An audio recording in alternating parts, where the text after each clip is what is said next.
Oh, hello there. How you doing? It's me, the toasted dude named Thomas, and currently I'm pretty busy right now. I'm on a mission to construct the perfect party. I've got the usual stuff down like chips, salsa, food, the usual, but there's often one thing that makes any party great.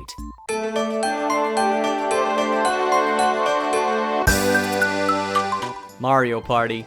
Mario Party, the ultimate friendship strength test, where all it takes is a couple of stars getting stolen for someone to be put in the hospital, or one hidden block to have someone's face put in a wall. Rage and broken friendships aside, Mario Party has always been a blast to play, barring a few exceptions. However, we're not here to talk about those games.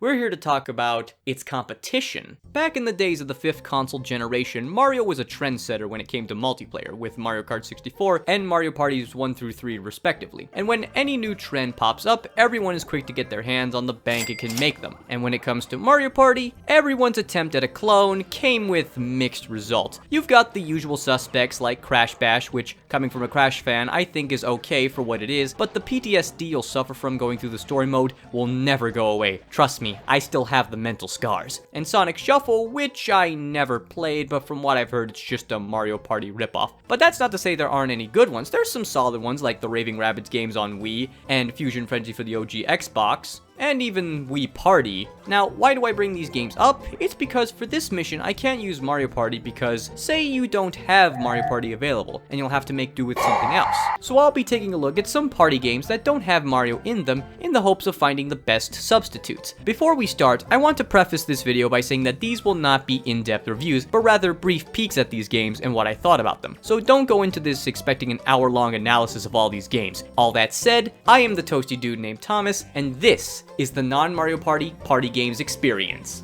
Let's go! So I'm going to start this off with one of the two party games I'm familiar with, this first one being Pac-Man Fever. Yeah, Pac-Man, of all gaming icons, has a party game of his own. I remember playing this one and also quitting it a lot because the AI was incredibly hard, which doesn't bode well, but hey, it's been years, so maybe this game isn't as hard as I remember it being. So let's jump right in, shall we? Pac-Man Fever opens up at the Namco studio with an event called Battle of the Namco Stars happening with some interesting choices, like Astaroth from Soul Calibur who carries his axe around the board, and Heihachi Mishima from Tekken. I guess men who throw their sons off cliffs need to play some party games here and there, but then there's Tiger who was in Tekken 3? I don't know, I never played Tekken 3, and this lady from Ridge Racer. Anyone remember that? No? I don't care either way, I'm just asking. And yeah, they look rather cursed. But as soon as everyone is ready, the minigame trophy is stolen by the ghosts who hide in a VIP screening, and the only way to get in is to buy every minigame and earn a VIP ticket. Which is incredibly unfair considering the ghosts didn't even pay for their fucking ticket. After that thrilling intro, we get to the main menu.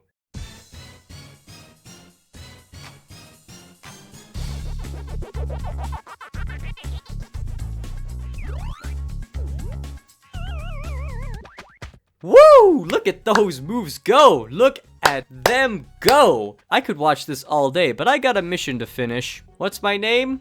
Bleh. And then we get to pick our character, and I'm going to pick Pac-Man because the game is called Pac-Man Fever. And while we're here, I'd like to mention that unless you play with friends, no matter how hard you try, 9 times out of 10, you will never get Pac-Man and Miss Pac-Man in a match. Ah well, onto the board selection, which only has 3 to choose from. I guess I'll pick the tropical board? Yeah, let's go with the tropical board. Now, how does this game play? Well, instead of the board game focusing on collecting the most coins and stars, it is instead a race to the end. At the start of each turn, a minigame is played, and depending on how well you do, you get to move more spaces. It may remind you of Wii Party and how you play for position. But unlike that game where you get an extra die that lets you move more, instead each rank earns you a set number of spaces, with first netting you 5, second 3, third 2, and last getting you a ghost space that makes you lose half your tokens, which are used on store squares, even though those are clearly hexagons, to move even further or send players back. Other squares include revenge squares, which let you steal half a player's tokens, and duel squares, which lets you and one player play for tokens, and a token minigame square. In fact, most of the squares are based around tokens, but outside of the shops, the tokens are useless as there's no real board events you can spend your tokens on, so you'll mostly aim for the shops, and the way you have to move doesn't help as there may be a certain space, usually a shop, you want to land on, but if you win the minigame, you may overshoot said space, or worse, a person may already be on it and you'll walk past them. It really feels like the game wants you to finish lower, but not always, because while doing so got me a spring square, on both attempts it would land me on a ghost square, so maybe not? I don't know. This whole movement system just feels messy and confusing. But what I do know is that the minigames are a mixed bag. And remember the 3 themes at the start? Well, depending on which one you pick, you get a different batch of games along with some backlog games. And some of them can be fun, but most of them are not interesting or just a reskin of a game from a different theme. And this reskinning goes even further when I notice that every board has the same space layout. Like, I'm not joking. Look at the start of each board. They all start with a ghost space. God damn, it's almost as if Namco wanted the devs to rush this one out. But despite all these problems, I somehow left my opponents in the dust. And what do you get out of all of this? You get these redemption tickets which you need to buy the minigames to unlock the decathlon mode, and that's it. Once you got all the minigames, there's not much else to do. All in all, Pac-Man Fever isn't bad, and some minigames I had fun with, but its board game mode just feels very confusing when you take a step back. So yeah, this is not the substitute for Mario Party I'm looking for. One more thing I want to share is that for some reason on the Tropical board, the characters do this for some reason. This is probably to do with my emulator, but I wanted to share it either way because it's just really funny. Anyway, up next we got One Piece Pirates Carnival, an anime party game, which I can imagine is simply mind-blowing to some of you. An anime game that isn't an arena fighter? Yes siree, back in the day, anime games tried more genres than just fighting. You know, the good old days before anime games became nothing but content for all the supers and finishers channels. Though, a different genre didn't guarantee a good game. Does this apply to Pirates Carnival? Well, there's obviously only one way to find out. I'ma pick Luffy cause I'm boring. With our characters selected, let's get on with the game. One Piece Pirates Carnival's main game is played on a board, except instead of running around said board, you instead pick a space on the board and claim it. However, you have no idea what the space will be. Sometimes it'll be a minigame, sometimes it'll be an event, or, and what makes this game somewhat unique, a captain game. These games are just like regular minigames, except that the player who uncovers the captain will control him in a 1v3. The winner of the game keeps the captain and gets both of the 2 captain squares. However, the captain may randomly say "fuck you" and leave the player who controls him, and will challenge everyone to a 1v4 of their game. And if you don't win and your friend does, they'll get those spaces and any spaces in between them, which can lead to rage so great you could probably blow up China. But how are the minigames? Unlike Pac-Man Fever, the games are much more varied and consistently fun, like Supersonic Ledge Race and Jugon Punch-Out. But there are some uninteresting ones like Ship Battle Royale, which is just a 4-player fighting game where you die way too easily. One Piece Grand Adventure, this is not. And the captain games are fun. However, on repeat replays, they can get annoying due to the captains randomly leaving you, and it's thanks to this game, I now have a deep hatred for Arlong. His minigame has you and the other players throw darts, and then Arlong has to knock them down. Doesn't sound too bad, but in this session, me and the AI, who despite being set on normal were still surprisingly hard, kept having to fight for him, and he kept ditching us, and no one could beat him until Sanji did. And yeah, I ended up losing, and to get any of the other boards, you have to finish first, but after the first match, I didn't want to bother, because the thought of doing so would feel like sitting through all 1,000 episodes of the anime. Despite these gripes, however, I had much more fun with this game compared to Pac-Man Fever. I like its approach to the board game formula, the minigames are more varied, and some of the character interactions are a treat to watch. It's that red-nosed freak, Tomato Nose. Who's got a tomato nose? But even if this didn't have some of the issues I pointed out, I don't think anyone at a party would want to play it with you, unless some fat anime nerds were there. So we're just gonna have to move on to something else. Okay, up next we got... Huh? It sounds like someone's at the door. I wonder who it could be. Yes? Hola! Oh look everyone, it's Pepe the King Prawn. Yes, it is me, Pepe the King Prawn, okay? And I got a gift for you. Oh, thank you. I wonder what it is. Oh, it's... Muppets Party Cruise on the GameCube? Yes, this is real. The Muppets have a party game as well. Kind of an odd pick for a franchise to make a party game for, but hey, I love the Muppets, so I might as well check this out. And who knows, maybe this game is a hidden gem. It starts up with Kermit and Company remembering all the fun games they played on a cruise they took recently. Yeah, when your intro is about the characters reminiscing on all the fun minigames they played, chances are they're probably not. We then get a flashback of the Muppets being sent down accidentally to first deck, all because Pepe couldn't tell the difference between first deck and first class. But then again, I guess all King Prawns must be very illiterate. Hey man, I do not appreciate that, okay? I'll have you know that I have a bachelor's in English, okay? So I do not appreciate it when I'm being called illiterate, okay? Shit. But despite these circumstances, our Muppet pals decide to just roll with it. Now what length of cruise do I want to do? Long, because I later found out Short Cruise is just playing the minigames. Could have given us the description that explains this game. What's my name?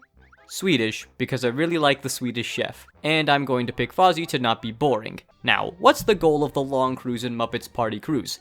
Simple. You go around the board and must collect 3 party favors of one color, all the while dealing with the other players and a random Muppet that pops up on the board, who will either help you or hinder you. Like Sam the Eagle, for example, will stop and lecture you and make you lose a turn, like that one pretentious ass clown in the lunchroom who keeps preaching to everybody when no one asked. And you earn party favors by betting points or winning minigames with a little twist. You can spend points you find on the board before the game to earn extra points at the end of the minigame if you want to have some insurance. And the minigames are quite fun.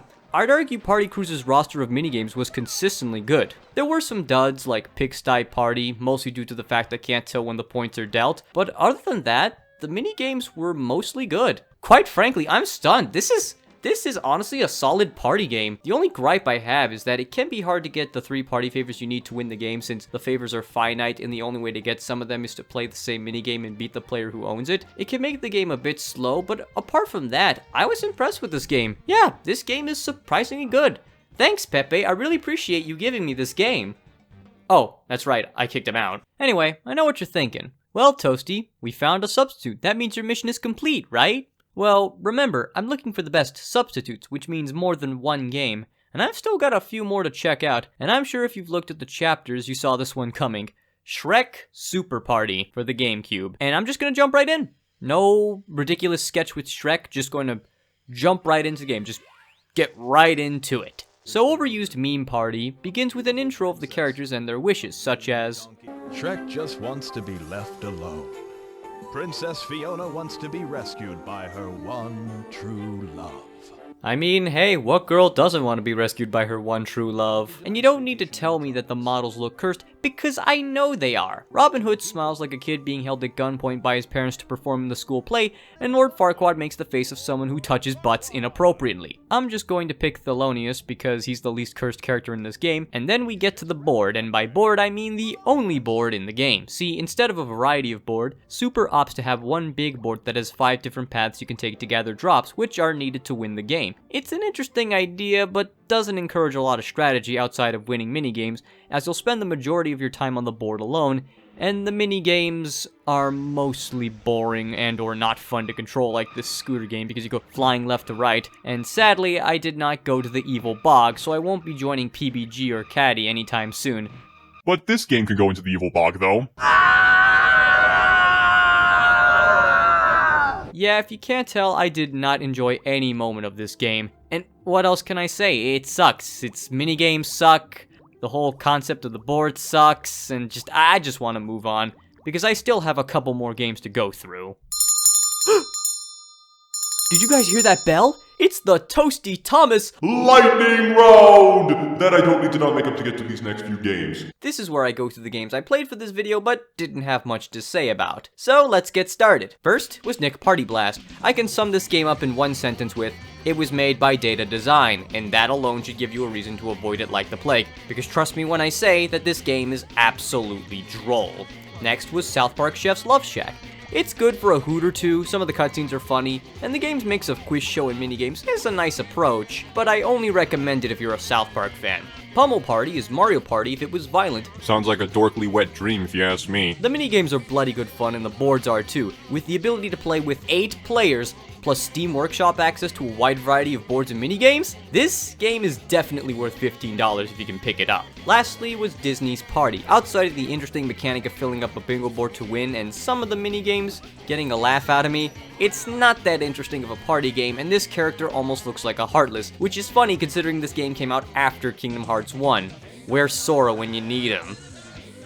And that does it for the lightning round. Now we move on to the last game, and it's the other game I am familiar with next to Pac-Man Fever, SpongeBob Lights Camera Pants. Nick is back with another party game, but this time focused solely on SpongeBob. And hey, who doesn't love SpongeBob? I love SpongeBob, you love SpongeBob, we all love SpongeBob. And I got fond memories of this game. I played it just as much as Mario Party 4, but does it still hold up today, now that I'm older? Well, let's check it out and see. So the premise of Lights, Camera, Pants revolves around the filming of the Mermaid Man and Barnacle Boy Anniversary Special, where Gil Hammerstein, played by Nolan North, yes, that Nolan North, has SpongeBob and company partake in a big tourney of minigames to win the role of the sneaky hermit.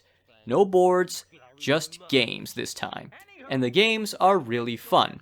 Each area you go to in the story mode has a set of 3 minigames themed around the area, so the Krusty Krab has food-themed minigames, while Mrs. Puff's boating school has a lot of vehicle-themed games. They could be either 4 players or 2 versus 2, barring some exceptions, most of them go on for 3 minutes, which might sound like they drag on, but to shake things up, once a minute has passed, in some games, a modifier will be thrown in. For example, in Patty Flippers, the game will speed up. In Gladiators, another tire you can bounce your opponents off will be thrown in. The game has a lot of variety in its minigames, but what I really think makes this game shine is the overall premise of the game being used as more than just a theme. See, in the story mode, you're not only competing for the Sneaky Hermit role, you're also competing for other roles in the Anniversary Special, and depending on which SpongeBob character you'll play as, they act out the scene differently. And it makes the cutscenes really funny. A little more? More? A little more, thanks? Just a bit more. How about you just keep that, Pepper?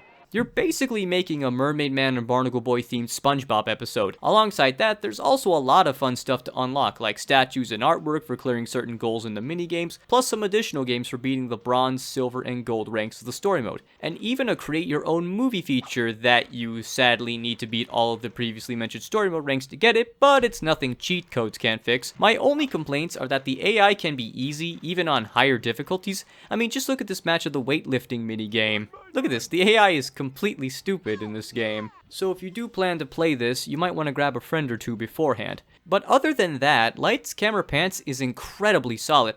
I'm impressed it holds up well to this day. And with that, I'm afraid this is the end of our hunt for the best substitutes for Mario Party. We saw some solid ones, but we also saw some very below average ones. I imagine there's a few party games I missed, but it was certainly an interesting journey regardless. It does bum me out that we don't see a lot of party games being released these days. There are the Jackbox games, but if I'm being honest, they just don't come close to playing Mario Party or these other party games with your friends, laughing and yelling at each other and probably strangling one another. Good times had by all. Now, if I had to pick one of these games to use as a substitute for Mario Party, I would go with whatever game you want, because honestly, it doesn't really matter which one of these games you choose, because what matters at the end of the day is that everyone has fun and can get some entertainment out of these games. And if you ask me, that's all you and your buds could ever ask for. Except for Shrek Super Party. That game just sucks. Hey everyone, thank you for watching this video on non-Mario Party party games. I know it took a while to get this video out, but I had to take care of a few things, but I hope this was worth the wait. That said, I want to take this time to give you guys a quick update. Now that it's finally summer, I have a lot more time to work on videos, but I'm also planning on doing live streams to fill the gap between uploads. I'll be streaming on this channel very soon, so look forward to that. As for upcoming videos, I am still sticking with my plan of covering the Ratchet & Clank series, but I also want to take a look at other games in this new format of mine. I got a few games in mind, but I want to keep them a surprise, so you'll have to wait and see. With that said, I am the toasty dude named Thomas, and until next time, have a good one.